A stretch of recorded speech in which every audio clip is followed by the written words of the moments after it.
guys, I'm Hannah, and I'm excited to be with you all tonight. We're kicking off a new series called Intimacy and Expression, and we're going to be examining romantic relationships and sexuality from a biblical perspective. So tonight we're beginning the series by looking at dating. So as I went to prepare for this lesson, I tried to find all the verses that talk about dating. Turns out there's none. There are no verses that specifically talk about dating. And this is because dating is informed by culture. Now, culture isn't a bad thing, but there are good and bad parts to culture. And so in turn, dating isn't a bad thing, but it's also not a good thing. Meaning it's not a biblical command. It's not something we have to do. And we see that singleness is a high calling for a season or for a lifetime. And just because the Bible doesn't talk about a topic doesn't mean we can't think biblically about it. The Bible should inform everything we do. And so our view of dating has to be informed by a view of marriage. Because that's the point of dating, to find someone you would marry. So we're going to look at what the Bible has to say about marriage, and then we'll draw some principles about the way we date. So let's look at what the Bible says about dating. The Bible tells us that marriage is an institution defined by God between a man and a woman, and it's first created in the garden between Adam and Eve. We read in Genesis 2, verses 23 through 24. The man said, "This is now bone of my bones and flesh of my flesh. She shall be called woman, for she was taken out of man. For this reason, a man will leave his father and mother and be united to his wife, and they will become one flesh." So this union is meant to point to the unity we see in the Trinity, and to the marriage that is between Christ and his church, his bride.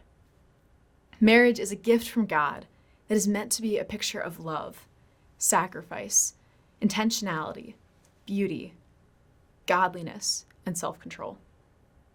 Now, before we go deeper, I want to pause and say that I imagine all of you either have personal interest in dating, friends that are dating, or maybe you're dating. And we want to share biblical principles so that if you choose to date, you would date well. So I also want to pause and say our main takeaway for today, that the purpose of dating should be to heighten and fulfill the beauty of marriage. Dating should not in any way diminish the beauty of marriage as God designed it. That's the main thing. If you could take away anything from today, is that dating should amplify, heighten the beauty of marriage. We're going to pause there and come back.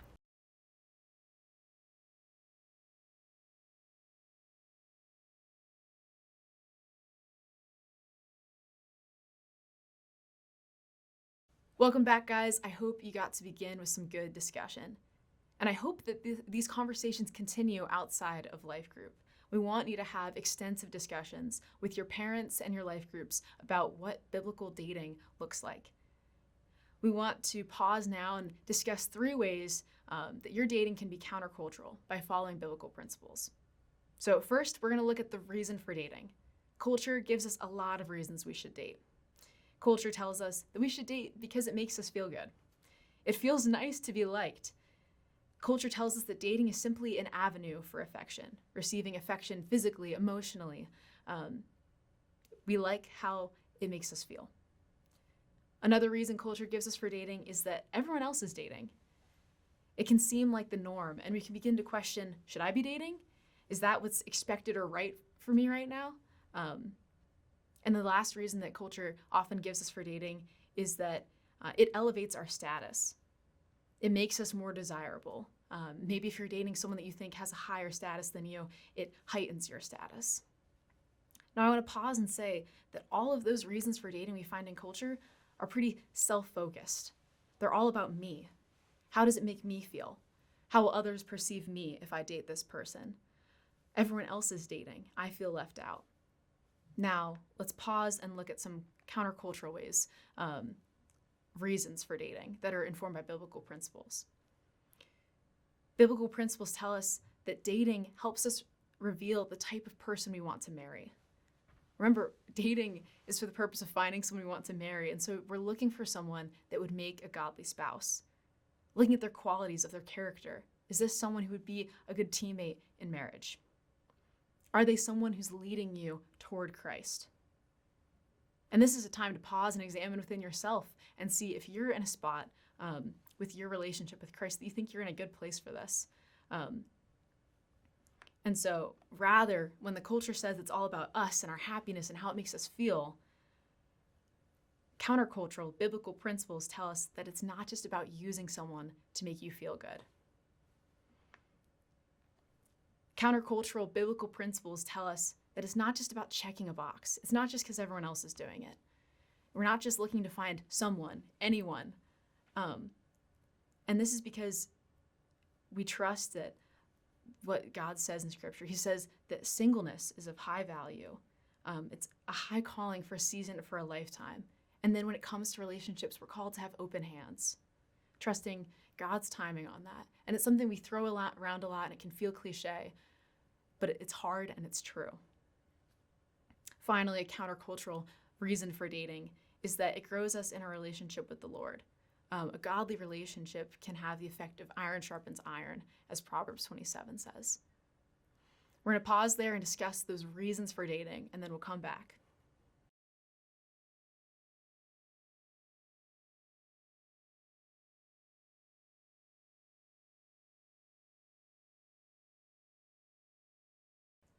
Welcome back, guys. Now we're going to dive into the people that you date. So we talked about the reason for dating. Now we're looking at the people that you date, the kind of person that you're looking for, and how biblical principles inform this. So once again, culture gives us multiple guidelines of how you choose who to date. They tell us to date the most physically attractive person you can find, the best looking, the most athletic, the smartest. Culture also tells us that we're looking for someone that you can have fun with. Fun is the most important factor. Culture also tells us that you're just looking for someone who's going to tell you what you want to hear, who will give you what you want, whether it's physical intimacy, status, etc.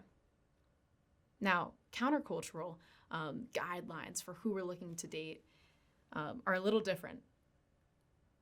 It tells us to date someone that we're attracted to spiritually, emotionally, physically. And so this means we're not settling or compromising on areas of character. Finding them attractive in terms of their faith and in terms of character is what's really important. Biblical principles also tell us that we're looking to date someone who's pursuing godliness. This is the bottom line prerequisite for dating. You're not looking for someone who's perfect, but do you see them pursuing godliness? So having fun together isn't enough. Is this person going after Christ? And so once again, it's a time to look within yourself and see if this is true for you. Are you pursuing godliness? That is a good diagnostic check to see if you're ready to date. And finally, biblical principles challenge us to think that we date someone we don't have to change. Too many times I've talked with friends that have told me about red flags they see in a guy, but then they say, but I think I can make it work, I can overlook it, they can change. But the truth is that you have to date someone for who they are right now, not just who you hope they will become. And so specifically, I would want you to focus in on the relationship with the Lord. Where's the relationship with the Lord at right now? Can you date them based on where they are at right now, not just who you hope they will be? You can't fix them. So once again, that's a lot. We're covering a lot today. We're going to pause and you guys can work through that together, and then we'll come back to talk about the way we date.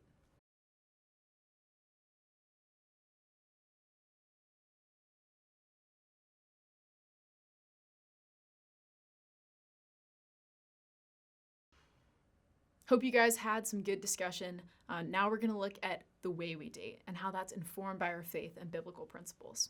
So once again, culture tells us how to date. It tells us that love is a feeling that should be indulged, acted on.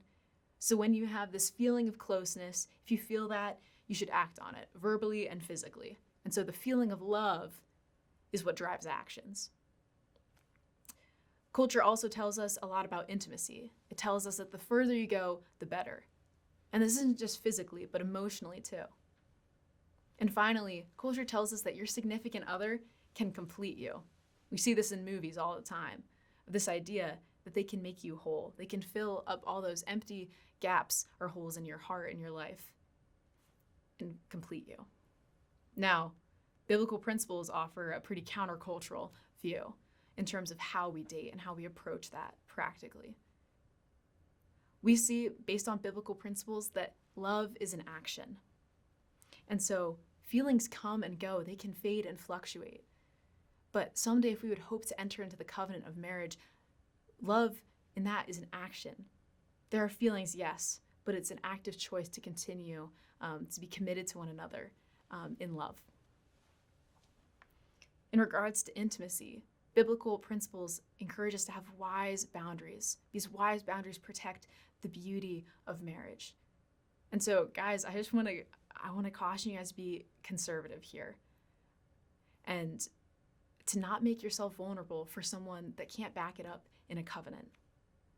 And so, practically speaking, this means having boundaries in mind before you date. Talk about them with your friends, in your life group, with your parents, with a mentor. And then, if you are moving to date someone, have a conversation with them about your boundaries. It's really important. It can be awkward and uncomfortable and hard, but it's worthwhile. And while you may be tempted to think this is just about physical boundaries, there's emotional boundaries too. We talk about guarding our hearts a lot, but I really want to emphasize that. It's about entrusting your heart. Our hearts are entrusted to God, first and foremost. And so I don't want you guys to be quick to give your hearts away. And so practically, one other boundary I can think of that I think would just be helpful for you guys to know is hanging out in groups. Practical, simple, and I think just extremely helpful as you're thinking about boundaries in terms of dating. And so finally, I want to pause and return. We talked about the culture says that your significant other can complete you. But countercultural, biblical principle says that only Jesus can make you whole. And so I view that as Jesus being my best friend. Am I looking to another person, dating or just even another friend, to complete me? Am I looking for them to fill all of my emotional, physical needs? No, another person can't handle that burden. Only Jesus can. And so once again, as a diagnostic, look and see if you're looking to Jesus as your best friend, the one who holds your heart. And with this as well, I would encourage you guys that as you start dating, it can be really tempting to just drop everything else and pour all your time and energy into this person. So that means not spending time with family or friends or hobbies. It's tempting. But I want to encourage you that spending time on friends and family and hobbies and things that you love is really enriching. It's really important if you're trying to have a good, healthy, and biblical relationship. And so those are some biblical principles that we've tried to offer you guys just to work and wrestle through. We're going to pause, and you guys can keep talking and wrestling through these things, and then we'll come back together.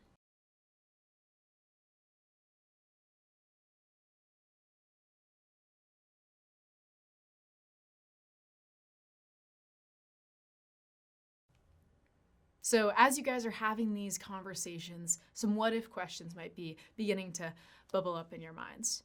What if I don't see myself dating anyone anytime soon? What if I'm in a relationship and I think it needs to end? And I want to encourage you that life groups are the perfect place for these conversations to happen. We want these conversations to be ongoing. Keep wrestling with this stuff. Wrestle with the reason you want to date. Look within yourself and ask, what is the reason I want to date? When you're considering the person you're interested in dating, what about them are you finding attractive? Is it their godliness that makes you want to be in a relationship with them? And then the way you date. Keep wrestling through that and be talking about it with one another. Because, as I said before, our main point is that our dating should heighten the beauty of marriage. We do not want to diminish the beauty of marriage, because if we diminish the beauty of marriage, you diminish the gospel. For our earthly marriages are meant to be a picture of the sacrificial love that Jesus had on the cross for us. So as we date and move towards marriage, that should be our goal. We want to live for the glory of God in everything we do, in every aspect of our lives. And so as we do that, I encourage you guys to keep leaning into the wise counsel of godly parents, leaders, and friends. Proverbs 19:20 tells us to listen to advice and accept discipline, and at the end, you will be counted among the wise. So we're doing the best we can to glorify God in every aspect of our lives, including the way we date.